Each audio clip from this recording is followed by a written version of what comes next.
नमस्कार मित्रांनो, स्वागत आहे तुमचं. थंबनेल बघून तुम्हाला समजलं असेल आजचा आपला हा व्हिडिओ कशावरती होणार आहे. ओके, चल तर मग उद्याच्या मार्केटचं जे प्रेडिक्शन आहे, ते अनालिसिस आहे, ते आपण करूया. बँक निफ्टी निफ्टी यावरती प्रेडिक्शन करण्याआधी सर्वात महत्वाचं आहे ग्लोबल मार्केट. ग्लोबल मार्केटमध्ये काय चालू आहे ते बघूया आधी. काय घडलंय युएस मार्केट जर बघितलं, युएस मार्केटमध्ये इम्पॉर्टंट जे आहे ते आहे डाउ जोन्स मध्ये काय चालू आहे, एक डाऊन साईड चालू आहे. डाउ जोन्स रेडी आहे एक टिकटॉक रिट्रेसमेंट घ्यायला. तर ते कुठपर्यंत रिट्रेसमेंट येऊ शकते, ती जी रिट्रेसमेंट आहे ती आहे 5,830 ची एक स्ट्रॉंग रिट्रेसमेंट आहे. पण त्याच्यात जर छोटीशी रिट्रेसमेंट हवी असेल डाउ जोन्सला, तर ती आहे आपले 51,092 रुपयाची एक स्ट्रॉंग रिट्रेसमेंट इथे आपल्याला बघायला भेटेल डाउ जोन्स मध्ये. जर आपण बघितलं नॅसडॅक, तर नॅसडॅकचं काय आहे, नॅसडॅक मध्ये जर एक स्ट्रॉंग डाऊन साईड बघायची असेल तर ती आहे 24,977 ची, आणि ठीकठाक बघायची असेल तर ती आहे आपली 25,985 पर्यंतची. ही जी रेंज आहे इथे एक स्ट्रॉंग डाऊन साइड आहे. पण इथून बघितलं तर टॅप झालं परत एकदा स्ट्रॉंग बाईंग आपल्याला बघायला भेटते. जितकी पाहिजे तितकी अजून आपल्याला स्ट्रॉंग स्ट्रेंथ बाहेरची दिसत नाहीये नॅसडॅक मध्ये. ओके, त्यासाठी एक स्ट्रॉंग डाऊन साइड हवी असेल मार्केटला. त्याच नंतर जर आपण S&P मध्ये बघितलं तरी तिथे पण सेम. जर आपण एशियन मार्केट बघितलं, एशियन मार्केटमध्ये जर बघितलं निकाईचं तर काय बोलू, निकाई तर खतरनाक विषय. निकाई सध्या नुसती अपसाईडला चालू आहे. पण ते त्यामध्ये सुद्धा एकदम जर बघितलं आपण, तर आपल्याला कुठे एक स्ट्रॉंग स्ट्रेंथ अजूनही बघायला भेटत नाही. जर मोठ्या टाइम फ्रेम मध्ये बघितलं आपण, निकाईचा एवढा इम्पॅक्ट इंडियावरती नाही पडत, इंडियावरती पडतो नाही. बाहेर स्ट्रेंथ नाही निकाईमध्ये सुद्धा. सो इथनं एक स्ट्रॉंग रिव्हर्सल बघायला भेटेल. तो रिव्हर्सल खूप मोठा असेल. तो रिव्हर्सल जवळजवळ आपल्याला 66,000पर्यंत एक स्ट्रॉंग रिव्हर्सल बघायला भेटेल. त्याच्या आधी जर स्ट्रॉंग सपोर्ट जर बघितला निकाईमध्ये, तर तो देखील आपल्याला बघायला भेटेल 68,000पर्यंत. हँगसेंग काय बोललो होतो काल, तिथेच परत टॅप झाले. टॅप होऊन परत एकदा एक मोड बनवून राहिले अपसाईडला यायचं. व्यवस्थित टॅप होऊन परत एकदा मोड बनवायचा विचार करते हँगसेंग. जर आपण बघितलं कंपोजिटचं पण तेच हाल आहे. ओके, जर युकेची बघितलं, युकेची 100 बघितली, तर काय चालू आहे त्यामध्ये तेच चालू आहे. तुम्हाला जे दाखवलंय व्यवस्थित त्याच पॅटर्न मध्ये मार्केट घुमत आहे. त्याच्या पलीकडे मार्केट जात नाही. जर डाऊन साईड जायचं असेल तर त्याला 10,173 ची लेवल ब्रेक करायला लागेल. त्यानंतर एक स्ट्रॉंग आपल्याला डाऊन साईड बघायला भेटेल. ओके, प्रेशर मध्ये मार्केट खूप युकेचं, त्यानंतरच मुवमेंट आपल्याला कुठेतरी बघायला भेटेल. जर इंडियन बघितलं तर इंडियन मध्ये सर्वात इम्पॉर्टंट आहे बँक निफ्टी. बँक निफ्टीत काय चालू तिथेच कन्सोलिडेट करतात. आज गॅप डाऊन आली. जर 15 मिनिटाच्या टाइम फ्रेम मध्ये बघितलं तुम्ही, 15 मिनिटाच्या टाइम फ्रेम मध्ये बघितलं तुम्हाला तर व्यवस्थित दिसेल. जवळजवळ 400 पॉईंटची डाऊन साईड बघायला भेटली आपल्याला. काढून टाकू आपण हा जो 400-450 पॉईंटची एक डाऊन साईड बघायला भेटली आपल्याला बँक निफ्टीमध्ये. ओके, मार्केटमध्ये ॲव्हरेजिंग झाली नाही. इंडियन मार्केटमध्ये जे अपसाईडला मुवमेंट आली मागच्या 8-9 दिवसामध्ये, त्यामध्ये एक ॲव्हरेजिंग नाहीये. तुम्ही जर बघितलं तर जोपर्यंत ती ॲव्हरेजिंग मार्केटमध्ये होणार नाही तोपर्यंत आपल्याला काही मूड मार्केटचा सांगता येणार नाही. राईट, जेव्हा ॲव्हरेजिंग होईल मार्केट इथं कन्सोलिडेट करणार. राईट, जे रिसेलर आहे त्यांचे पैसे खाणार. रिसेलर नंतर एक स्ट्रॉंग मुवमेंट मार्केटमध्ये बघायला भेटेल. पण जर बघितलं एकदम स्ट्रॉंग सपोर्ट, तर मार्केटने जर 57,242 ची लेवल एकदा ब्रेक केली, तर त्यानंतर मार्केट डायरेक्ट सपोर्ट 56,320 चा येईल. त्याशिवाय मार्केटमध्ये सपोर्ट सुद्धा गेला नाही. तोपर्यंत मार्केटला सपोर्टच नाही. फक्त ही ॲव्हरेजिंग एरिया आहे. जेवढे पण आहेत ना सगळे ॲव्हरेजिंग एरिया आहे. ॲव्हरेजिंग एरियाला मार्केट ब्रेक करायला पाहिजे. तर इथं बघितलं, इथं लिक्विडिटी एरिया आहे. हा लिक्विडिटी एरिया भरलेला नाहीये. तर बघितलं हा लिक्विडिटी एरिया फुलफिल झालेला नाही. इथे ऑर्डर ब्लॉक गुंतलेले आहेत खूप जास्त. राईट, इथे पण खूप जास्त ऑर्डर गुंतलेले आहेत. राईट, म्हणजे अनस्टेबल मार्केट आहे आणि अनस्टेबल अप साईडला आलेलं आहे. जर मार्केटला स्ट्रॉंग अप साईडला यायचं असेल तर मार्केटला एक स्ट्रॉंग मुवमेंट हवी आहे आणि एक स्ट्रॉंग सपोर्ट देखील हवा आहे. जर स्ट्रॉंग मुवमेंट हवी असेल तर एक स्ट्रॉंग सपोर्टची गरज आहे.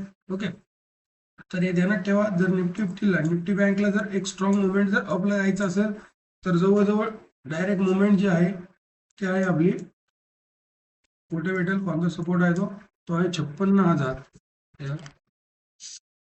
अजून 56,400चा जो सपोर्ट आहे. ओके, इथे मार्केटला काय करावं लागेल, एक व्यवस्थित टॅप द्यावा लागेल. टॅप देऊन परत एकदा अपसाईडला मार्केट बघायला भेटेल. ओके, जर आपण जर बघायचं म्हटलं, हे देखील तितकं महत्वाचं आहे. पण याच्यापेक्षाही काय महत्वाचं आहे माहिती आहे का, यापेक्षाही जर बघायचं म्हटलं तर इथनं हा जर एरिया ब्रेक केला मार्केटने तर एक स्ट्रॉंग डायरेक्ट इथं भेटेल ना, मग इथं वन साईड मग हा एरिया ब्रेक झालेला कुठेतरी आपला बँक निफ्टीमध्ये दिसेल. तर यानंतर बघितलं बँक निफ्टी राईट, हे फक्त आजचं आहे. सोमवारचा डायरेक्ट व्हिडिओ मी तुम्हाला नेक्स्ट याच्यामध्ये एकदम डिटेलमध्ये एक्सप्लेन करणार, पण याचं तुम्हाला दाखवतो अजून काय FIDI आकडे आलेले नाहीत. ओके, आता जर बघितलं आपण निफ्टी फिफ्टी तर भाई काय निफ्टी फिफ्टी काय आला स्ट्रॉंग डाऊन साईड बघायला भेटली, तर 200 पॉईंटची डाऊन साईड बघायला भेटली. परत एकदा इथे ठीकठाक ऑर्डर फिल झाल्या. परत एकदा अपसाईड म्हणजे डेचा लोला मार्केट टॅप झालं, डेच्या लोला टॅप झाल्यानंतर परत एकदा अपसाईड बघायला भेटली. इक्वल लो बघायला भेटला, इक्वल लोला म्हणजे म्हणावं इतकं मार्केटने अजून काही जी मुवमेंट पाहिजे ती अजून आपल्याला भेटलेली नाही मार्केटमध्ये. सो म्हणजे जर अपसाईडला यायचं असेल तर मार्केटला जर हा एरिया जो आहे आता आपल्याला जर सांगायचं झालं हा 24,200चा एरिया जर मार्केटला कुठेतरी जर ब्रेक करायचं असेल तर मार्केटला आधी इथे टॅप व्हावं लागेल. इथल्या ज्या ऑर्डर आहेत ओके त्या कुठेतरी काय करावं लागतं, फिल करावं लागते. ते ऑर्डर फिल झाल्या त्यानंतर मार्केटमध्ये एक स्ट्रॉंग डाऊन अपसाईड आपल्याला बघायला भेटेल निफ्टी फिफ्टीमध्ये. जर आपण बघितलं यानंतर जर म्हटलं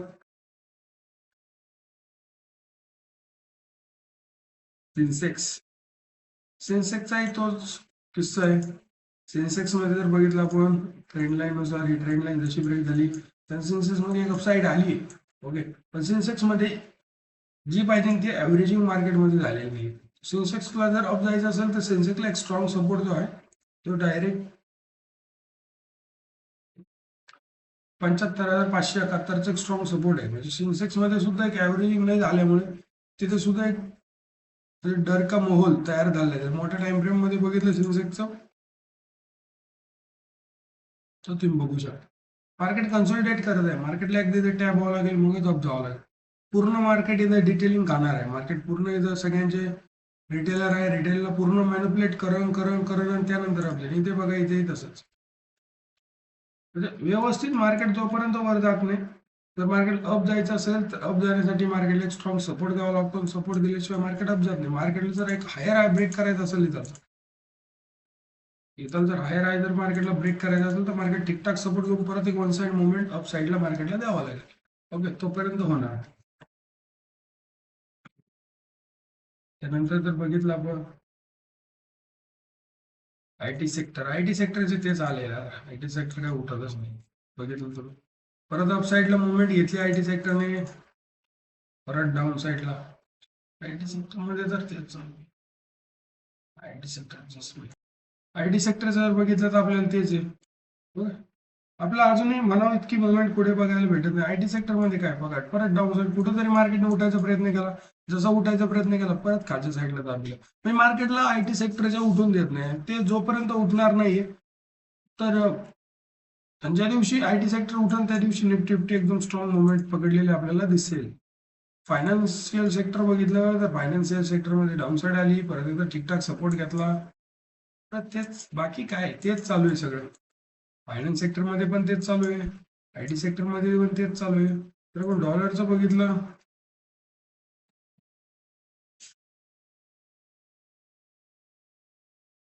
बघा डॉलर काय बोललो तुम्हाला इथे एक कुठंतरी सपोर्ट आहे. ते बोललो होतं का नाही तुम्हाला एक स्ट्रॉंग सपोर्ट इथेच भेटेल आणि इथे सपोर्ट भेटल्यानंतर परत एकदा अपसाईडला डॉलर आपला जाताना दिसलाय. हे तुम्हाला मी मागच्या शनिवारच्या व्हिडिओमध्ये सांगितलं होतं. म्हणजे जे सोमवारचं प्रेडिक्शन होतं त्यामध्ये तुम्हाला हे सांगितलं होतं. डॉलर जो सपोर्ट आहे तो 99,126चा सपोर्ट आहे आणि तिथनं परत एकदा अपसाईड आपल्याला कुठेतरी बघायला भेटली डॉलरमध्ये. असंच असतं मार्केटमध्ये जोपर्यंत आपलं वाटेल ती मुवमेंट भेटत नाही मार्केटमध्ये. ओके, तर बघितलं अजून व्यवस्थित डॉलरचं तर मला डॉलरमध्ये कुठेतरी वाटतंय तर डॉलर जर डाऊन आला तर आपलं इंडियन मार्केट अप जाईल आणि डॉलर जर अप गेला परत तर इंडियन मार्केटमध्ये एक क्रॅश बघायला भेटेल. सोमवारी जर डॉलर 103, 104, 105च्या रेंजमध्ये गेला म्हणजे तो गेलेला आहे असं नाही गेलेला नाही. मी सर बघितलं आपण डॉलरने जवळजवळ 113चा सुद्धा हाय मारलाय, डॉलरने बघितलं 109चा हाय मारलाय. आता डॉलर ह्या रेंजमध्ये आहे बघा आणि इथे खूप दिवसापासून खेळतो. कोणती रेंज होती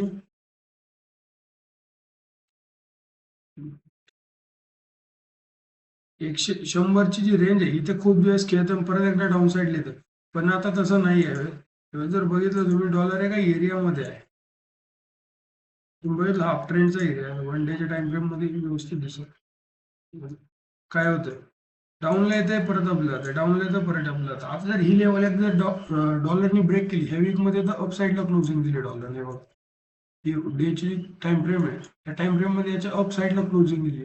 जर इथनं जर एकदा ही लेवल ब्रेक झाली जवळजवळ मार्केटने जर डॉलरने जर 101 रुपयाची जी लेवल आहे तिला जर एकदा टेस्ट केलं आणि तिला जर ब्रेक मारला तर डायरेक्ट डॉलर अप साईडला दिसेल आणि त्यानंतर इंडियन मार्केटमध्ये कुठेतरी आपल्याला बऱ्यापैकी रिकव्हरी झाली म्हणजे बऱ्यापैकी आपल्याला प्रॉफिट बुकिंग झाले दिसेल ना. प्रॉफिट बुकिंग नंतर परत डॉलरचा इथं एक रेजिस्टन्स आहे बघा कोणता 103 104चा.